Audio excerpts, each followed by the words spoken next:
લીધો છે અને તેમાં અમારી વિભાગ ગ્રીન એનર્જી મારું આ બધું નામ ગોત્ર એ આપણી મિક્સ ગ્રીન એનર્જી છે. તો તેના વિશે મારા બે બાર વૈજ્ઞાનિક છે તમને થોડી માર્ગદર્શન આપશે. તો ચાલો આપણે નિહાળીએ.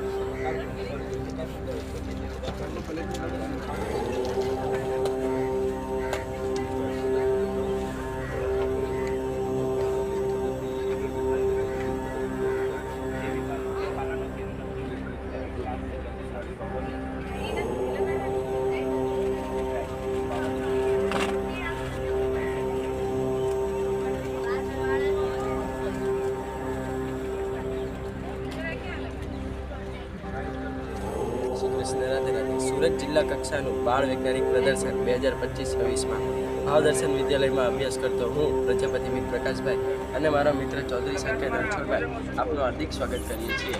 અમારી સમક્ષ વિજ્ઞાન એકતા, શુદ્ધતા, સંતુલન ત્રણેયને એક કરે છે. માટે અમારો વિષય છે ગોત્ર એ આપણી અંદર રહેલી આધ્યાત્મિક ક્રિયા, જે અમે તમને અમારા સમાજ સાથે સમજાવીશું. મિત્ર સંકેત, આ ગ્રીન ઉર્જા શું છે તે મને સમજાવીશ. ગ્રીન ઉર્જા એટલે કે એવી ઉર્જા જે પ્રકૃતિને નુકસાન પહોંચાડ્યા વગર માનવજાતને શુદ્ધ જીવન આપે. ઉદાહરણ તરીકે સૂર્યકિરણ દ્વારા પૃથ્વી ઉર્જા, જળ ઉર્જા, લીલા પાણી ઉર્જા, આ બધાને એક જ પ્રકૃતિને નુકસાન ન પહોંચાડવું અને માનવજાતને શુદ્ધ જીવન આપવું. તો મિત્ર સંકેત, તે મને સમજાવો કે ગોત્ર એટલે શું. ગોત્ર એ આપણી ઋષિ પરંપરાની ઓળખ છે. હજારો વર્ષો સુધી ઋષિમુનિએ મંત્રોચ્ચાર કર્યા, યજ્ઞો કર્યા, પશ્ચિમ કઈ જિલ્લા પૂજા આજે પણ તેમના વંશજો એટલે કે આપણી અંદર જોવા મળે છે. દરેક ઉદાહરણ તરીકે કાશ્યપ ગોત્ર વગેરે.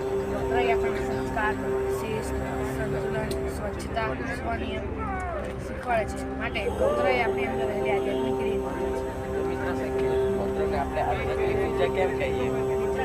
આપણે ગોત્રને આધ્યાત્મિક ઉર્જા કારણ કે જે ઋષિમુનિએ હજારો તપશ્ચર્યા કરી, મંત્રો ચડ્યા, યજ્ઞો કર્યા, તે બીજા ક્ષેત્ર ઉભું થયું હતું જેનો અંશ આપણી અંદર રહેલો જોવા મળે છે.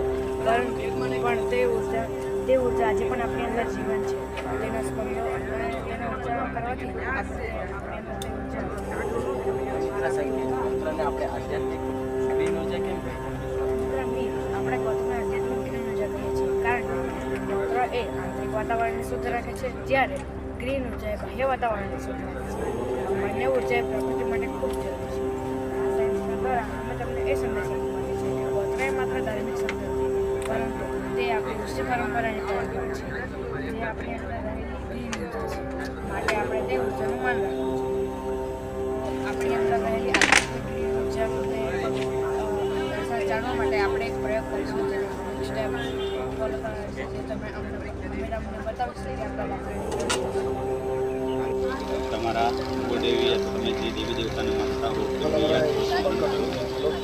યજ્ઞચક્ર પર હવે તમારા હાથ એ સોનાની સાપે સીધા રાખો. હાથને ધીરે ધીરે અંદર લાવવા પ્રયત્ન કરો. હાથને ધીરે ધીરે બાંધી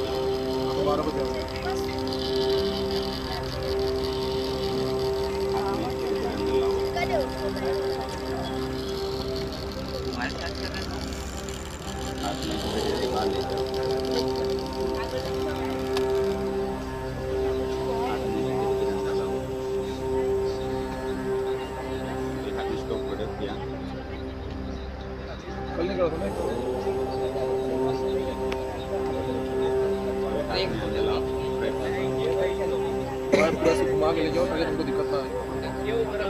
बच्चे एनर्जी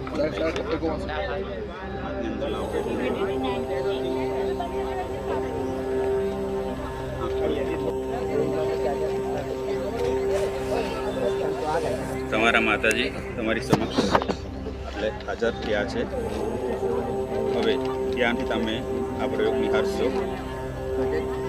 સૌ પ્રથમ તમારે આ દીપક છે એની બંને સાઈડ સમાંતર યોગ્ય માપથી એને તમારે આ રીતે પકડવાનું છે, દોલન કરાવવાનું નથી. બરાબર? હવે તમે મનમાં વિચારો કે માતાજી દોલન કરે છે. દોલન સ્ટાર્ટ થઈ ગયા છે. હું કંઈ કરતો નથી, દોલન કરાવતો નથી, ઓટોમેટિક દોલન થાય છે. માતાજી સાક્ષાત અહીં પ્રગટ થયા છે. દોલનની તીવ્રતા વધારે થઈ રહી છે. તમે ત્યાંથી જોઈ શકો છો. સાક્ષાત માતાજી અહીં પ્રગટ થયા છે. દોલન એકદમ ફાસ્ટ થાય છે. હું કંઈ જ કરતો નથી, દોલન એકદમ ફાસ્ટ થાય છે. તમે જોઈ શકો છો, નિહાળી શકો છો. માતાજી સાક્ષાત વિરાજમાન છે.